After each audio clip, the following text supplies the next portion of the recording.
sans distinction de classe, de naissance, de croyance ni d'origine. Nobles, esclaves et hommes du commun s'y côtoient. Cette confrérie a traversé les siècles, et malgré la disparition des grands gibiers, elle demeure aujourd'hui encore particulièrement vivante dans toute l'Afrique occidentale. L'unité de la confrérie des chasseurs est fondée sur un mythe préservé par la tradition orale. En ces temps-là, dans l'empire du Ghana, sévit une grande sécheresse. Un jour, une femme entreprend la traversée du pays en même temps que 2 chasseurs, mais en sens inverse. Elle porte au dos son enfant et sur la tête une calebasse d'eau fraîche. Les chasseurs, accompagnés de leurs chiens, par dureté envers eux-mêmes, partent sans eau. Au 4e jour, les uns et les autres se croisent. Les 2 chasseurs assoiffés veulent boire l'eau de la femme, mais elle refuse. C'est alors qu'ils lui arrachent sa calebasse, se désaltèrent et versent le reste de l'eau à terre pour leurs chiens. Comme la femme profère des insultes à l'encontre de leurs parents, les 2 hommes se ruent sur elle, lui arrachent son enfant et le jettent à terre. Il est aussitôt dévoré par les 2 chiens affamés. À l'issue de ce macabre festin, se disputant le gros orteil de l'enfant, l'un des chiens renverse l'autre et l'égorge. Pour se venger, le maître du chien défunt tue l'animal assassin, puis l'autre chasseur décoche une flèche à son compagnon avant de s'en enfoncer lui-même une dans la poitrine. La femme, terrassée par la douleur, continue de s'acharner contre le corps des défunts. C'est alors que Dieu ressuscite les 2 chasseurs et leurs chiens, prouvant ainsi que lui seul peut décider de la vie et de la mort ici-bas. En mourant, les 2 hommes ainsi que leurs compagnons de chasse avaient chacun émis un excrément. Aussi les 2 chasseurs s'offrirent-ils mutuellement un bouquet de feuilles vertes afin de se nettoyer de leurs souillures. C'est en enterrant ces feuilles avec leurs excréments et ceux de leurs chiens, dans un triangle formé par 3 chemins, qu'ils scellèrent à jamais leur alliance. Ainsi naquit le culte de Sanéné et Contron, qui sert aujourd'hui encore de constitution et de code moral à la confrérie. Il symbolise la victoire de la vie sur la mort, de l'amitié sur la haine. Il est enfin l'expression d'une fidélité et d'une reconnaissance éternelle.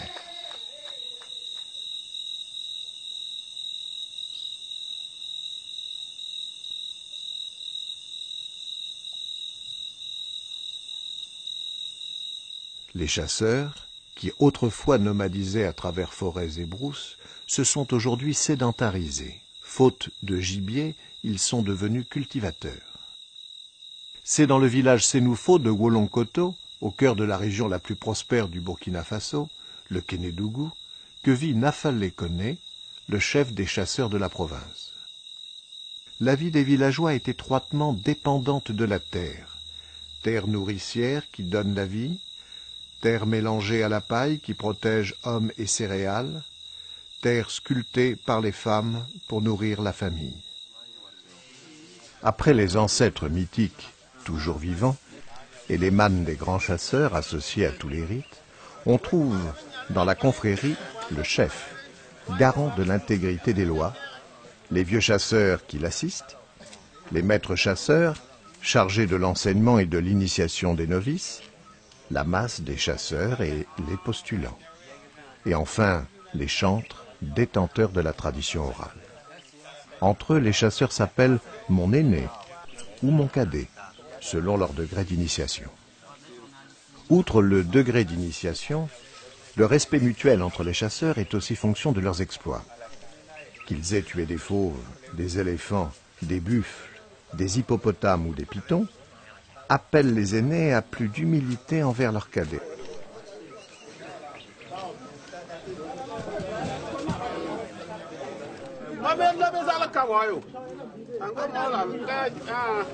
Le gibier est rare. Ces grands animaux qui, il y a quelques décennies, ont fait la renommée des vieux chasseurs, ne nourrissent plus aujourd'hui que le rêve. Aussi, l'activité de chasseur est-elle devenue davantage spirituelle que subsistentielle. La confrérie est organisée en de multiples associations locales, juridiquement indépendantes, mais unies par le mythe originel de Sanéné et Contron. Celle du village de Wolonkoto se nomme Ben Kadi. Ce jour-là, c'est elle qui offre les munitions. Si l'on chassait autrefois à l'arc, aux armes de jet ou encore au filet, le fusil a aujourd'hui supplanté ces armes d'un autre temps.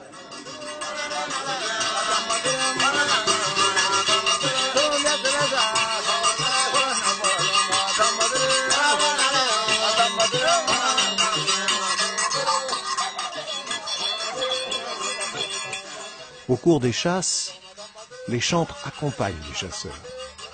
Ce ne sont pas des griots, ils n'appartiennent à aucune caste. Bien qu'étant de grands initiés, ils sont rarement des chasseurs, même s'ils s'habillent comme eux et détiennent les mêmes fétiches et charmes magiques. Les chantres ont une seule arme, leur science du verbe. Ce jour-là, c'est Issa Diabaté, un chantre de renom, qui a la charge de louanger les grands chasseurs et de transmettre le savoir aux jeunes initiés.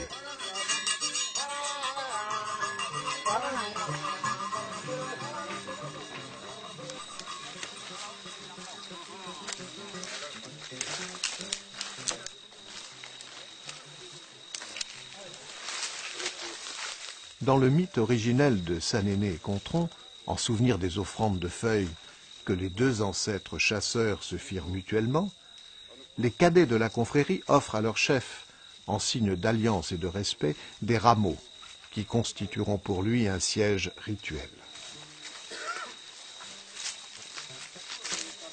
Si les apparences pourraient donner à penser qu'avec l'apparition des armes à feu, l'équilibre des forces entre le chasseur et l'animal s'est rompu, la réalité est tout autre. Certes, l'animal paie de sa vie l'appétit du chasseur, mais il libère lors de son trépas une force à la fois vitale et vengeresse qui poursuit le tueur sa vie durant. Cette force, appelée Nyama, est à la base du fondement spirituel de la confrérie, les chasseurs n'ayant de cesse de s'en préserver et de l'apprivoiser. Dans le mythe originel, en enterrant feuilles et excréments, les deux ancêtres chasseurs avaient également enseveli le gros orteil de l'enfant que s'était disputé leur chien, les fragments de la calebasse dans laquelle la femme avait transporté son eau. Puis ils avaient surmonté le tout d'une termitière à chapeau. C'est ce lieu sacré que l'on appelle aujourd'hui encore le Dankun. En rentrant au village, accompagné de la femme, les deux chasseurs lui avaient prêté le serment de travailler pour elle jusqu'à la fin de leur vie. C'est alors qu'elle leur avait demandé de consacrer un nouvel hôtel Dankun proche de leur village. Ils y avaient disposé des objets et des matières similaires à celles de l'hôtel originel, après quoi ils avaient immolé 3 coqs sur ce lieu sacré et purifié leurs armes à l'aide d'une torche de chaume. En mémoire de ce rituel, les chasseurs purifient leurs armes au-dessus de braises ardentes dans lesquelles ils mettent préalablement une poudre magique qui les protégera contre le nyama.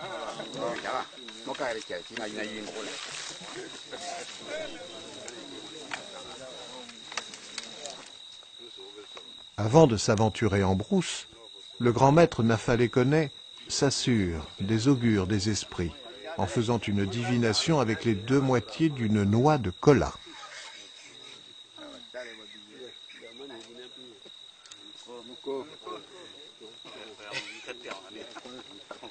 Il commémore aussi le sacrifice originel des 3 coqs en effectuant une triple offrande de jus de cola au-dessus de cet objet conjurateur des forces maléfiques. Cette triple offrande, censée assurer une meilleure protection contre le nyama, est faite en triangle, symbole du Dankun, marquant la séparation entre les 3 territoires que sont la brousse sauvage, la terre cultivée et le village.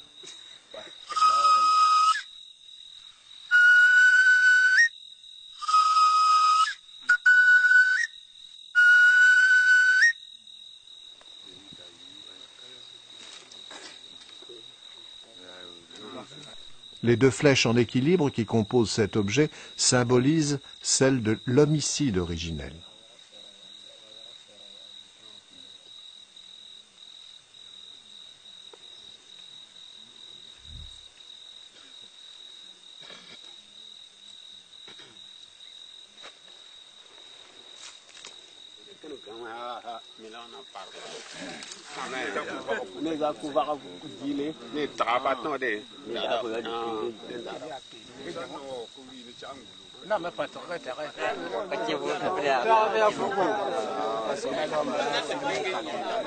Sous la direction d'un maître, les chasseurs vont se disperser en brousse par petits groupes.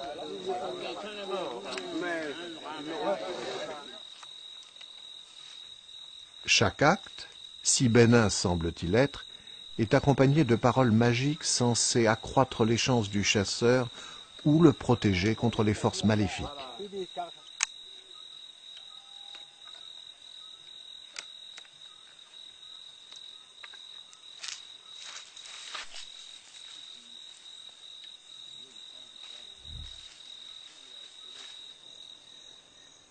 Le recrutement des chasseurs se fait exclusivement par cooptation.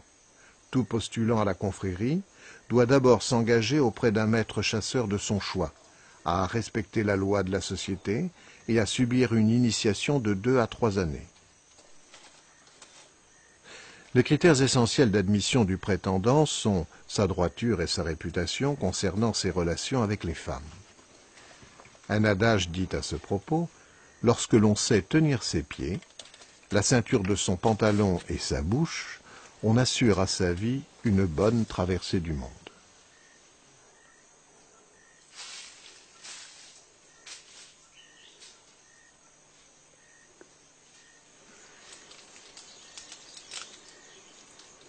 Au-delà de ses qualités humaines, le jeune chasseur devra prouver à la communauté sa capacité à débusquer et tuer le gibier. Ainsi, déloger les porcs-épics dans les anfractuosités rocheuses, où ils se réfugient durant la journée, est une activité dangereuse au cours de laquelle il n'est pas rare de rencontrer des serpents.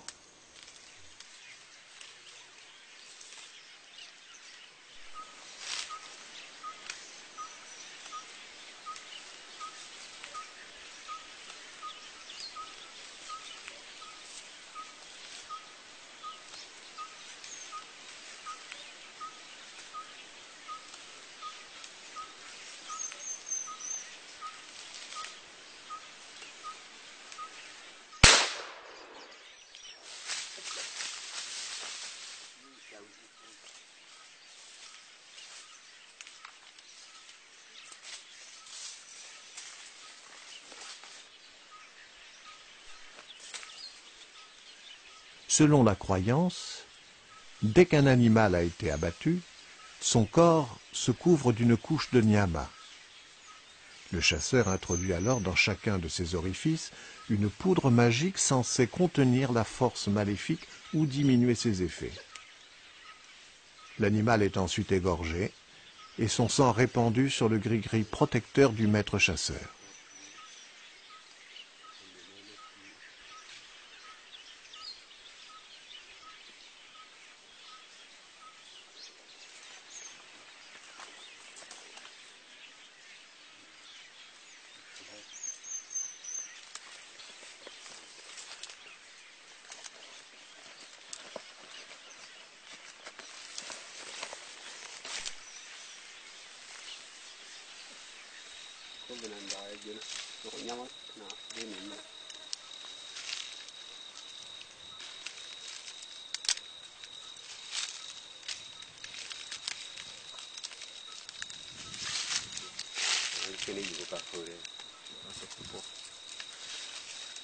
Si les grands chasseurs sèment la mort, ils savent également préserver la vie par divers procédés.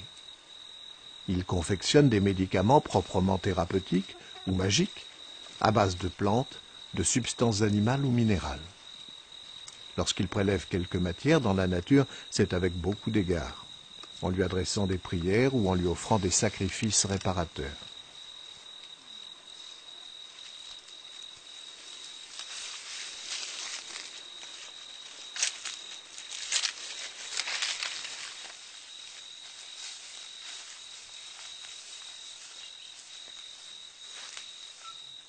Le chasse-mouche, ou plus exactement le bâton de magistère, est le symbole de la science du chasseur et de son appartenance à la confrérie.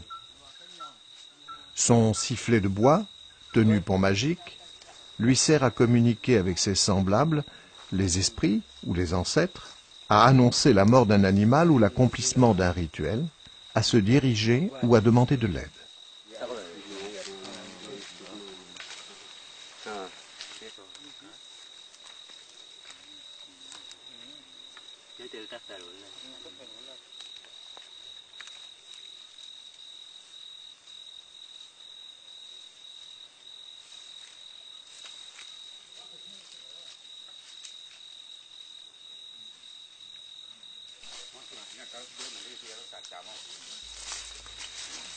Un présage allait éclairer cette journée. La présence de cette plante, de chaque côté du chemin, augurait qu'une antilope serait aujourd'hui au rendez-vous.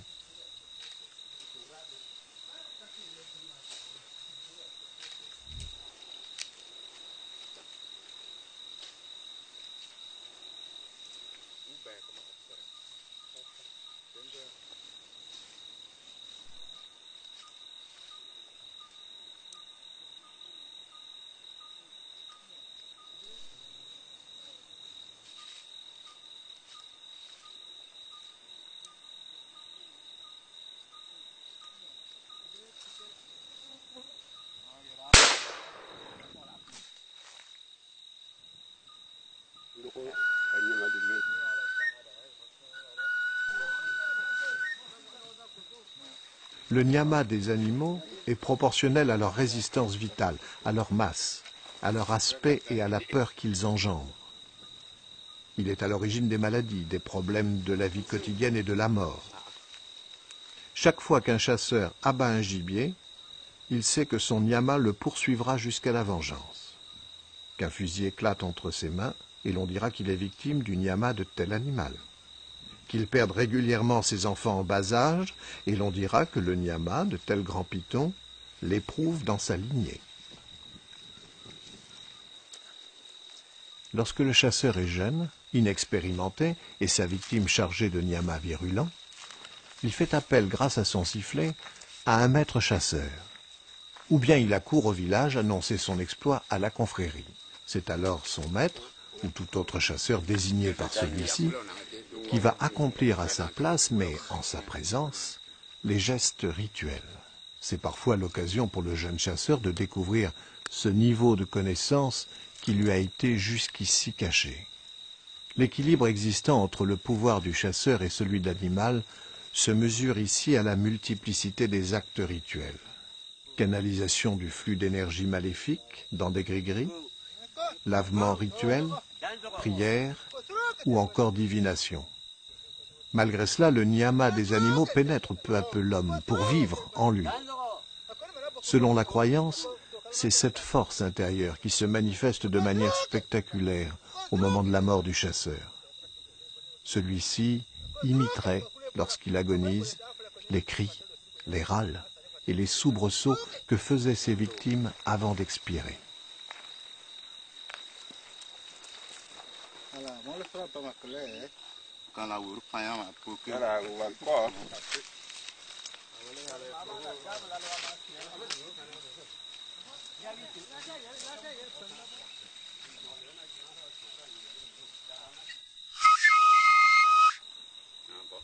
Avant de rallier le point de rendez-vous convenu dès le matin, les chasseurs préviennent avec leurs sifflets qu'ils ont été victorieux sur la brousse.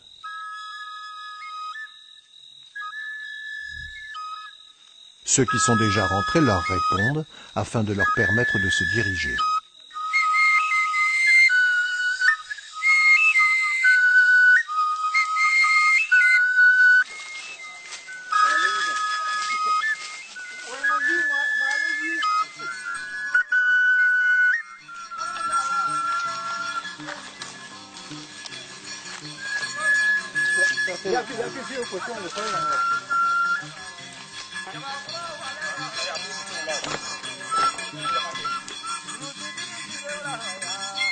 Lorsqu'un animal au nyama puissant a été abattu, chantres et chasseurs viennent accueillir les héros du jour.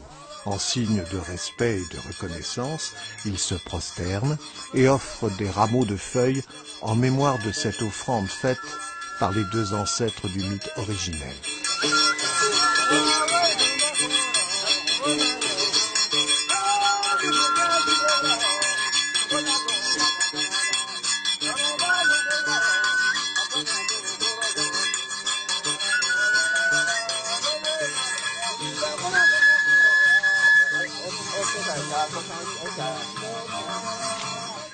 Les sifflets retentissent pour annoncer aux animaux de la brousse la victoire des chasseurs sur l'un des leurs.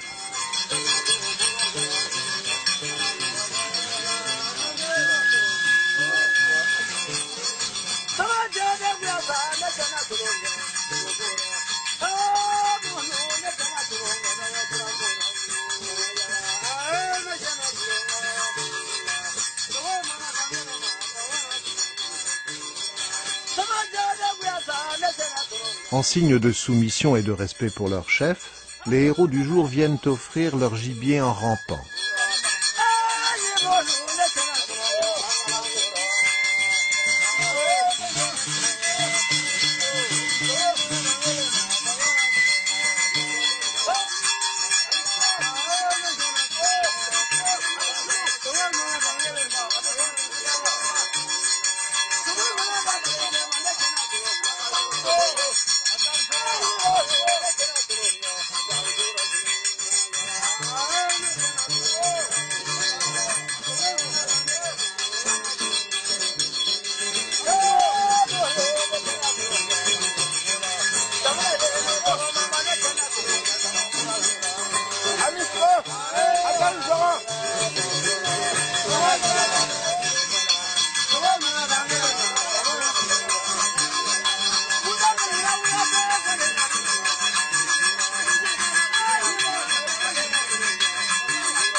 Les chantres, à travers leurs récits mythiques, leurs épopées légendaires, les biographies des grands chasseurs, par leurs boutades, leurs proverbes et leurs leçons philosophiques, offrent une vaste fresque de la société humaine.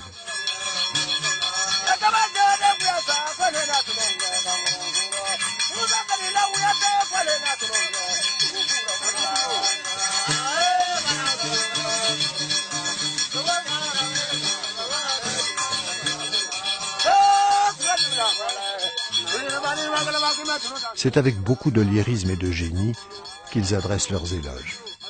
Les grands chantres, comme ici Issa Diabaté, sont adulés par de nombreux chasseurs dans diverses régions du Burkina Faso et même au-delà. Ils connaissent les noms et les exploits de centaines de chasseurs vivants ou défunts dont la mémoire est fréquemment honorée dans les éloges. Si le discours est tantôt direct, tantôt imagé, il est toujours puissamment évocateur. Il est une des principales sources d'enseignement pour les jeunes chasseurs.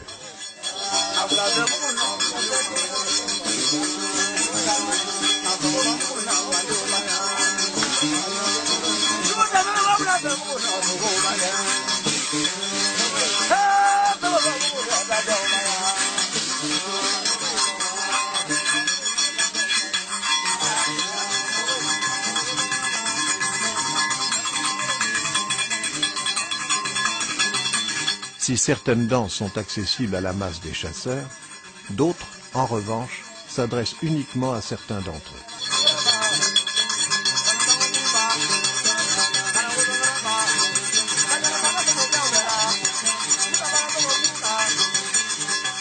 Chaque catégorie de chasseurs, selon qu'il a tué de grands animaux, échappé avec sang-froid et courage à un péril, été blessé à la guerre, possède son hymne. Lorsque le chantre le déclame, tous les chasseurs qui se reconnaissent doivent se lever et danser. Quant aux autres, ils se contentent de prendre acte de l'enseignement. Les chantres ont également l'art consommé de brocarder, sans les nommer, les vils chasseurs afin de les motiver à prendre exemple sur les braves.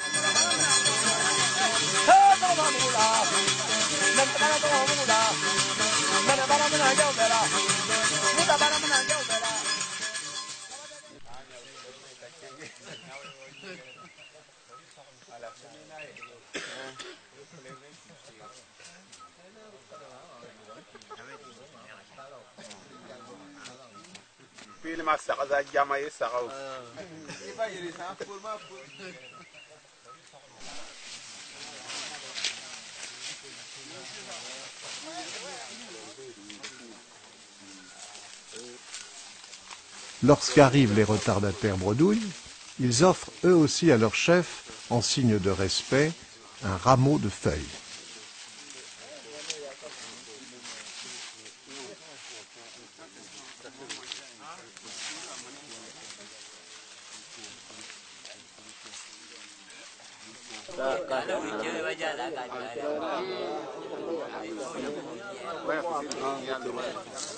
Aucun bien n'entre dans la confrérie qui n'ait été présenté à la vue, voire au toucher de tous. Il remonte ensuite par la voie hiérarchique jusqu'au chef, qui décidera de sa destination finale.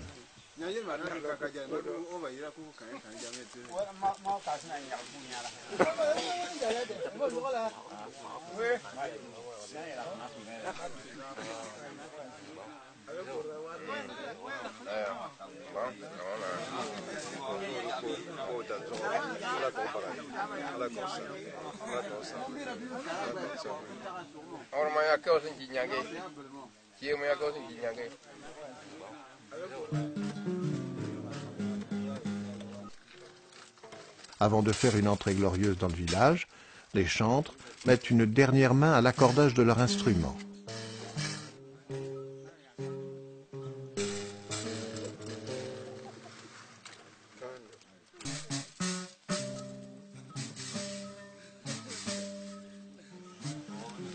Si l'on se réfère au code de la confrérie, la seule patrie d'un chasseur est la brousse, et sa famille les autres chasseurs. Afin de conserver l'unité de cette grande famille, un ultime coup de fusil est tiré, afin de prévenir les éventuels retardataires.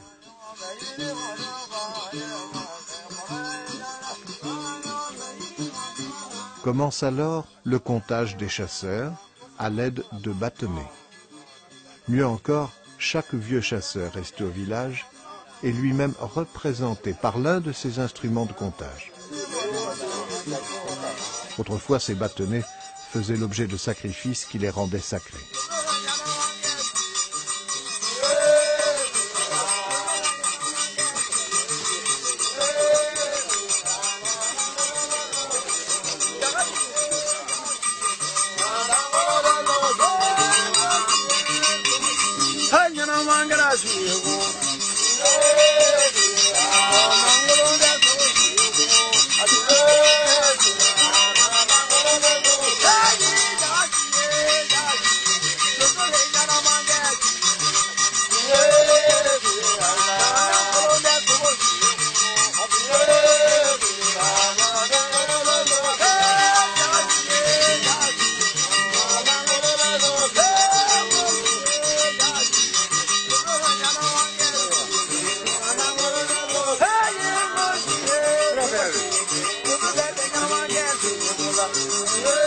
C'est en triomphateur que les chasseurs regagnent le village, conduits par leur chef et les chantres.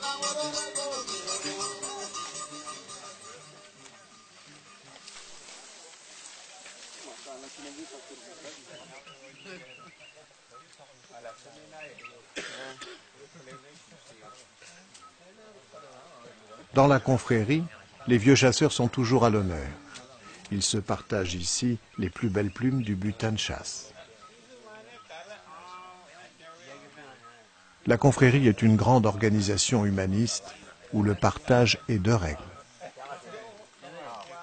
Après avoir été préparé, le gibier sera distribué aux familles des chasseurs ainsi qu'aux pauvres, aux veuves et aux orphelins. Comme les deux ancêtres originels, par dureté envers eux-mêmes, les chasseurs se sont abstenus de manger et de boire durant la journée. Aussi, le repas communautaire préparé par les femmes n'en a-t-il que plus de saveur. Les enfants jouent aussi un rôle auprès de la communauté des chasseurs. Par l'eau qu'ils vont puiser à la pompe du village, ils les libèrent de la souffrance infligée par la soif. Une corvée qu'ils savent avec art transformer en divertissement.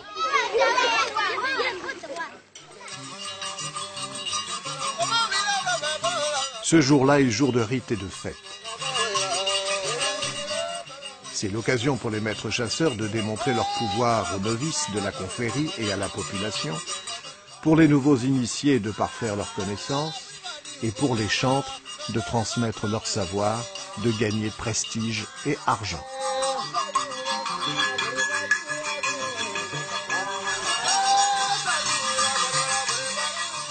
La parole, la musique et la danse revêtent une importance capitale pour les chasseurs.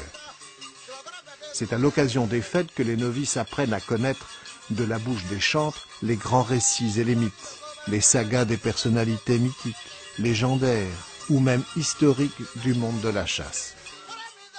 Aujourd'hui, du fait de la disparition du grand gibier, les vieux chasseurs émérites entrent peu à peu dans la légende de leur vivant grâce aux éloges des chantres.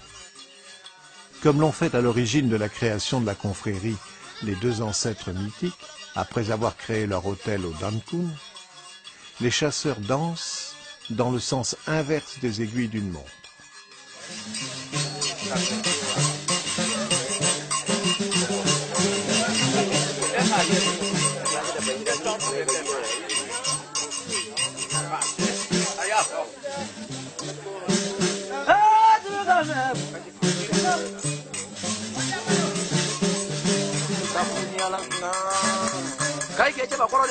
La harpe lutte des chantres a, selon la légende, été héritée des génies de la nature qui s'en servaient pour conduire les troupeaux d'antilopes chevalines.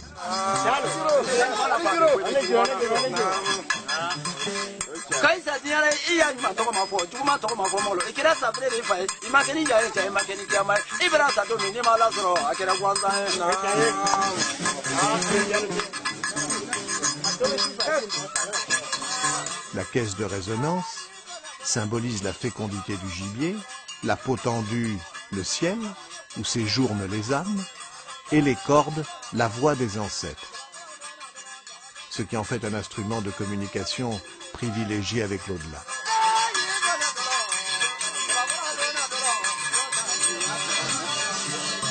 Les grands chasseurs déposent aux pieds de leur chef les trophées du grand gibier abattu autrefois.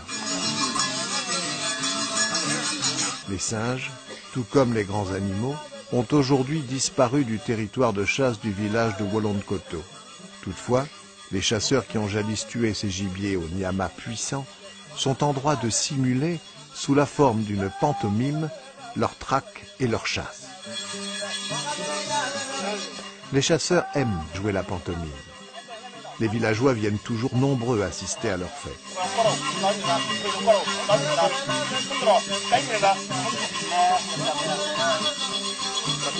Les danseurs se plaisent à mimer les animaux de la brousse et leur comportement.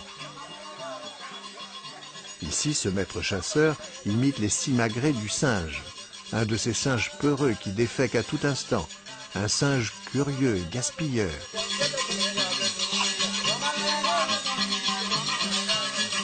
Comme le faisaient les grands bouffons d'autrefois, et, à l'instar des contes d'animaux, c'est un moment privilégié pour caricaturer la hiérarchie.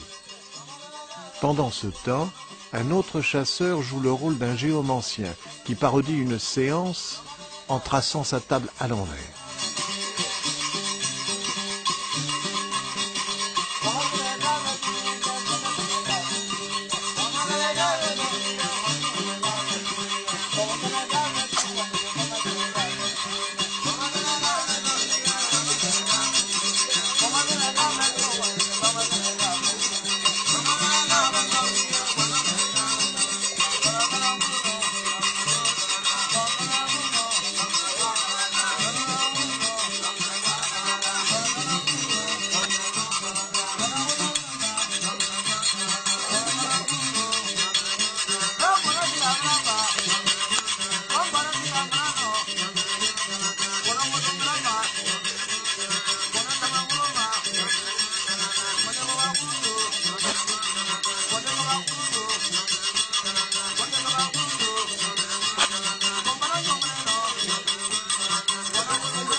La pantomime se poursuit par la simulation d'une chasse aux singes, dans laquelle les acteurs prennent soin d'insérer tous les ingrédients techniques et rituels.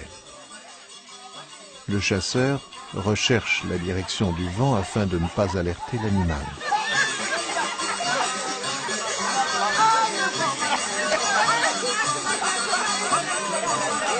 Comme dans une véritable chasse, un événement imprévu vient parfois se glisser dans le scénario.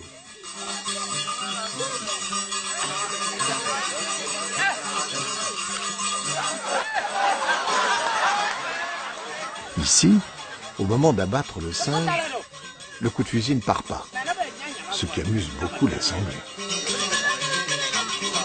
Si ces pantomimes sont un divertissement certain pour les villageois, elles contribuent avant tout à l'initiation des jeunes chasseurs.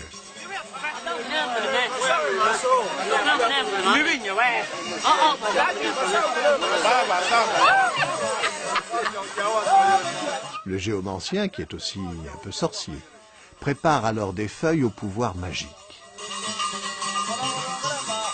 Le chasseur les utilise à la fois pour conjurer le sort qui s'est emparé de son fusil et pour se protéger. La pantomime de chasse est, à travers l'amusement qu'elle procure et le rire qu'elle ne manque pas de déclencher, une sorte de rituel d'exorcisation du nyama. Elle agit tant auprès des chasseurs que des villageois, comme un exutoire de leurs craintes et de leurs fantasmes. La pantomime de chasse est également un entraînement physique et psychologique, au geste de survie face à une situation imprévue.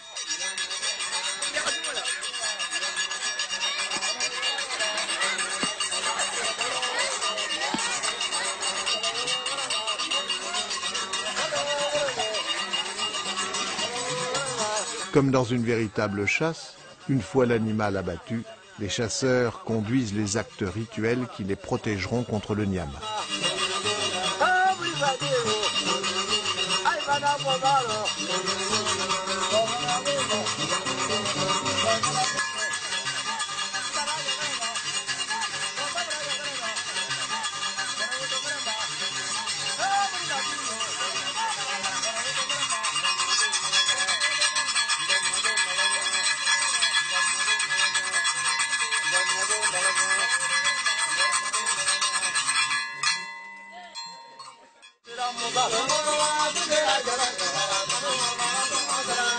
Dans la pantomime, les rituels, même les plus symboliques, sont répétés au vu de tous.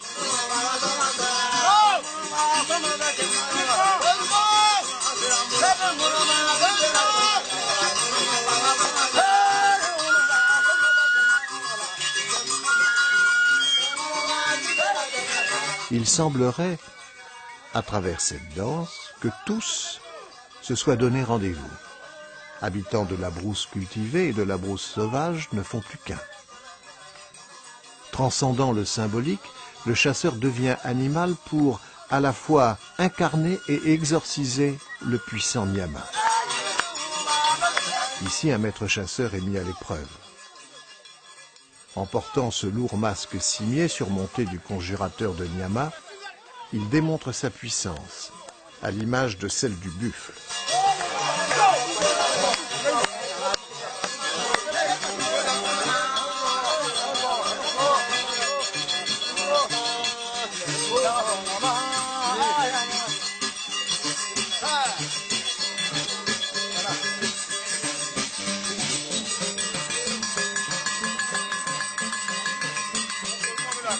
Afin de démontrer leur pouvoir et gagner en prestige, les chasseurs se plaisent à faire des tours de magie, à défier les lois de la nature. Ici, un maître chasseur va embraser, sous les yeux éblouis de l'assemblée, une calebasse de bière de Nil. Cette boisson rituelle, ciment de la convivialité dans la société africaine traditionnelle.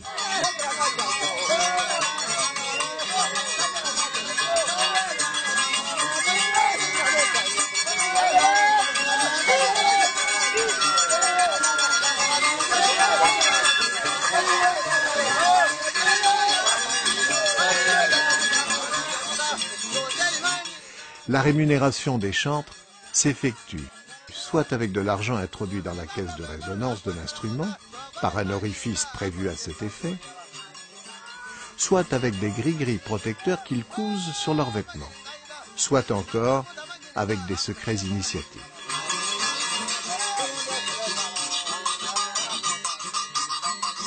Après avoir effectué des divinations et des sacrifices, le chef des masques a autorisé leur sortie. Ils sont tout d'abord accueillis par les chantres et les maîtres, puis par la masse des chasseurs.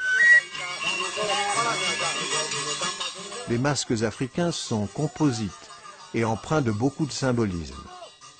Ainsi, ce masque, ressemblant à une tête d'antilope, est en fait une représentation de la grande hyène mythique, avec sa gueule largement ouverte, prête à tout dévorer, ses grandes oreilles prêtes à tout entendre, et ses grandes cornes prêtes à tout encorner. Si traditionnellement la couleur dominante des masques est le rouge, l'islam conduit aujourd'hui les nouveaux convertis à les teindre en vert.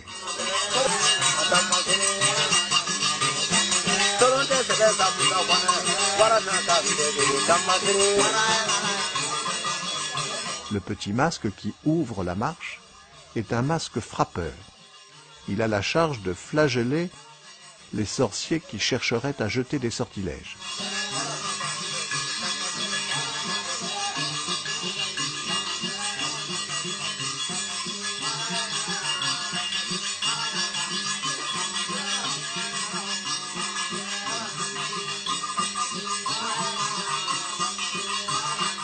Pour se prémunir contre les effets dangereux du nyama, les chasseurs préparent chaque début d'année une jarre de potions magiques contenant la force vitale bénéfique dont la préparation est ritualisée et secrète. Afin d'entretenir le mystère, et pour que la magie opère aux yeux des novices et des villageois, elle est élaborée dans une jarre brisée. Le maître chasseur, chargé de la fabrication, prépare précautionneusement le fond de la jarre afin que l'eau ne s'infiltre pas, tandis que d'autres fouettent l'air de leur chasse-mouche pour éloigner le nyama.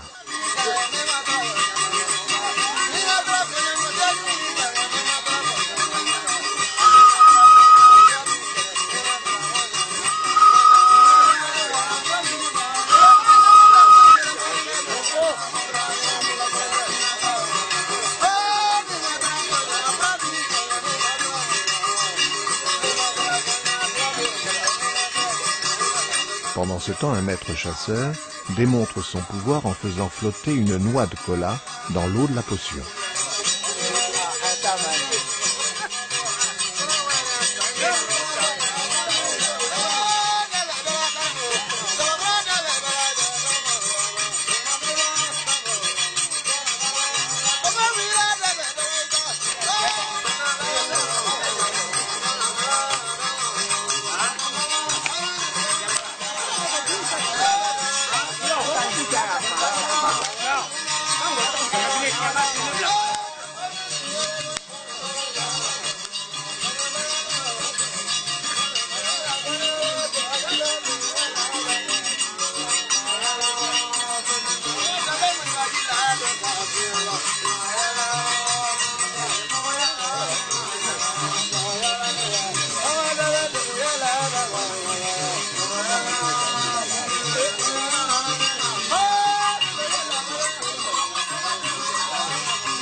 Un maître chasseur informe la population que la potion magique est prête et l'invite à la distribution.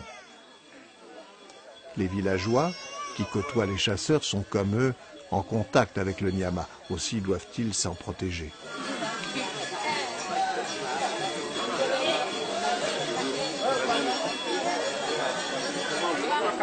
Comme il est de coutume dans nombre de thérapies traditionnelles africaines, la potion est utilisée à la fois en ablution et ingurgitée.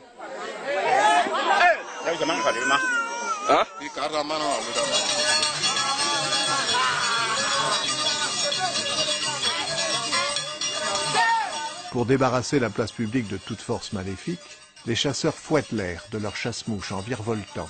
Ils purifient ainsi l'atmosphère du lieu et le libèrent de l'emprise des sorciers et de leurs sortilèges. Chaque danseur cherche à démontrer son habileté en improvisant des figures.